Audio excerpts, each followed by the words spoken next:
السلام علیکم۔ آج میں آپ کو جنگ احد کے بارے میں بتاؤں گی۔ سن ہجری کے اہم واقعات۔ جنگ احد۔ تو جنگ بدر کا بدلہ لینے کے لیے ابی سفیان نے 3000 کی فوج سے مدینے پر چڑھائی کی، اور ایک حصے کا ابن ابی جہل اور دوسرے کا خالد بن ولید سردار تھا۔ آنے حضرت کے ساتھ پورے 1000 آدمی بھی نہ تھے، اور احد پر لڑائی ہوئی جو مدینے سے 6 میل کے فاصلے پر ہے۔ آنے حضرت صلی اللہ علیہ وسلم نے مسلمانوں کو تاکید کر دی تھی کہ کامیابی کے بعد بھی پشت کے تیر اندازوں کا دستہ اپنی جگہ سے نہ ہٹے، اور مسلمانوں کو فتح ہونے کو تھی ہی کہ تیر اندازوں کا وہی دستہ جس کے سرکنے کی ممانعت تھی، خلاف حکم خدا اور رسول مال غنیمت کے لالچ میں اپنی جگہ سے ہٹ گیا، جس کے نتیجے میں فتح و کامرانی شکست و نامرادی سے بدل گئی، اور حضرت حمزہ اسد اللہ شہید ہو گئے۔ میدان میں بھگدڑ پڑ گئی، اور بڑے بڑے شجاعت سر پر پاؤں رکھ کر بھاگے، اور کسی نے رسول اسلام کی طرف توجہ نہ دی۔ تواریخ میں ہے کہ تمام صحابہ رسول خدا کو میدان میں چھوڑ کر بھاگ گئے، صرف 3 صحابی رہ گئے، جن میں حضرت علی اور 2 اور تھے۔ بروایت بخاری حضرت ابو بکر اور حضرت عمر اور حضرت عثمان بھی بھاگ نکلے۔ حضرت ابو بکر جو تھے وہ پہاڑ کی چوٹی پر چڑھ گئے۔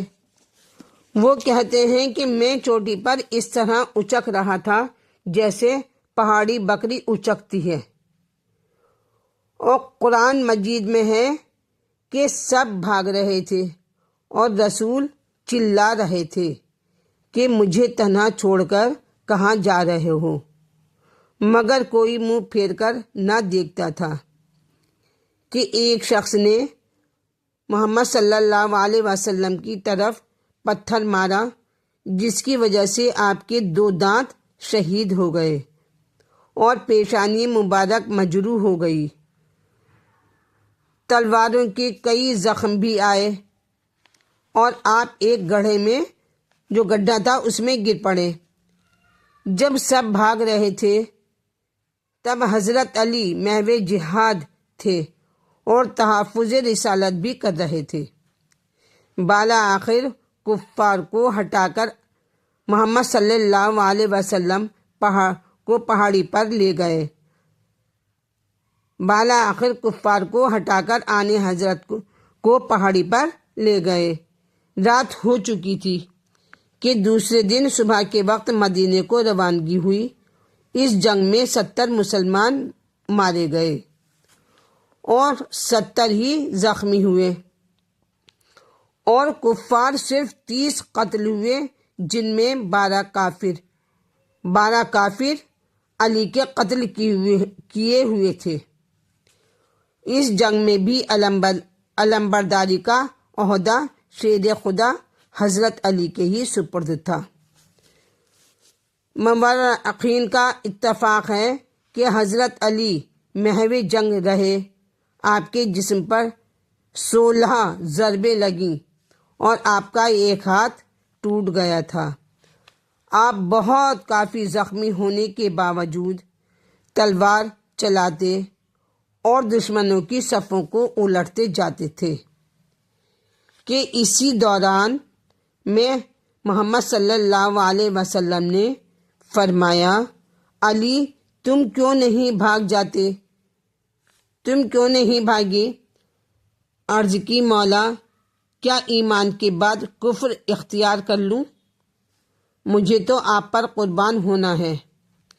اسی موقع پر حضرت علی کی تلوار ٹوٹی تھی اور ذوالفقار دستیاب ہوئی تھی، اور ناد علی کا نزول بھی ایک روایت کی بنا پر اسی جنگ میں ہوا تھا۔